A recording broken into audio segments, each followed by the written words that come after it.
Bismillahirrahmanirrahim. Assalamualaikum warahmatullahi wabarakatuh. Hai teman-teman, perkenalkan nama saya Faradisa Raufa Anwari, NIM 2231053. Saya berasal dari Pendidikan IPA A 2020. Pada kesempatan kali ini saya akan mereview suatu jurnal dari Al-Azhar Indonesia seri Sains dan Teknologi volume 1 nomor 2 tahun 2011 pada bulan September.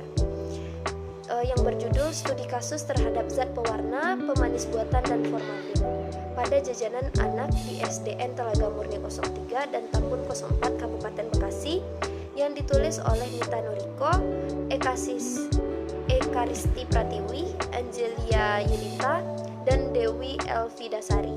Bekasi merupakan salah satu kota yang memiliki angka signifikan terhadap kasus keracunan makanan, sebanyak 197 kasus pada tahun 2008 dan 115 kasus pada tahun 2009, di mana 23,04% dari kasus-kasus tersebut disebabkan oleh zat-zat kimia. Berdasarkan fakta tersebut, penelitian ini bertujuan untuk memperlihatkan bahwa terdapat zat pewarna makanan, pemanis buatan, dan formalin pada berbagai jenis makanan-makanan yang biasa dikonsumsi oleh anak-anak. Jurnal yang telah saya jelaskan sebelumnya, dapat disimpulkan bahwa jajanan siswa SDN Telaga Murni 03 dan Tambun 04 Kabupaten Bekasi masih ditemukan adanya kandungan formalin, zat pewarna, dan pemanis buatan.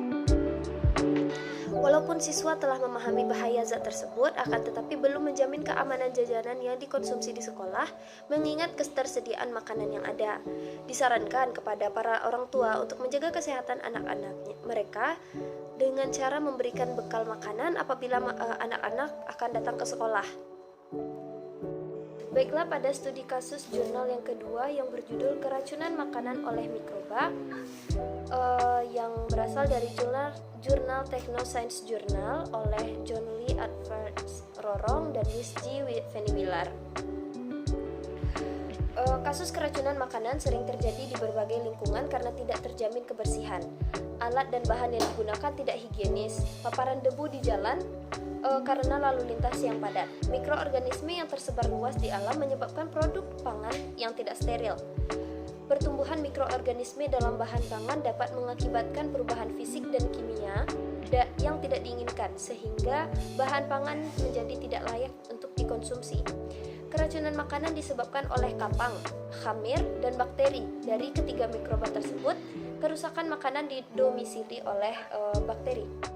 Kesimpulan pada jurnal yang kedua yaitu keracunan makanan kemasan dapat disebabkan oleh kapang, khamir, dan bakteri, dan didominasi oleh bakteri. Makanan dengan pH lebih dari 4,6 disebut makanan berasam rendah, dan di bawah pH 4,6 disebut makanan asam.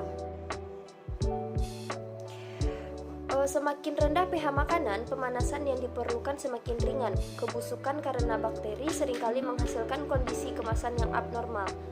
Penyebab kebusukan makanan kemasan adalah insect spoilage, atau proses membiarkan terlalu lama makanan yang sudah dikemas sebelum disterilisasi. Kontaminasi setelah proses karena kebocoran selama pendinginan dengan air atau penanganan setelah sterilisasi. Pemanasan yang tidak cukup atau ketidakcukupan panas pada titik terdingin, dan kebusukan termofilik atau ketidakcukupan pendinginan serta suhu penyimpanan di atas normal. Beberapa indikasi kerusakan makanan kemasan oleh mikroorganisme adalah flat sore, flipper, springer, and swell. Aspek mikrobiologi pada produk makanan kemasan harus menjadi perhatian oleh semua pihak, baik oleh produsen makanan maupun oleh para konsumen. Syarat mutu yang diatur dalam SNI dalam produk makanan yang berbeda memiliki syarat mutu aspek mikrobiologi yang berbeda.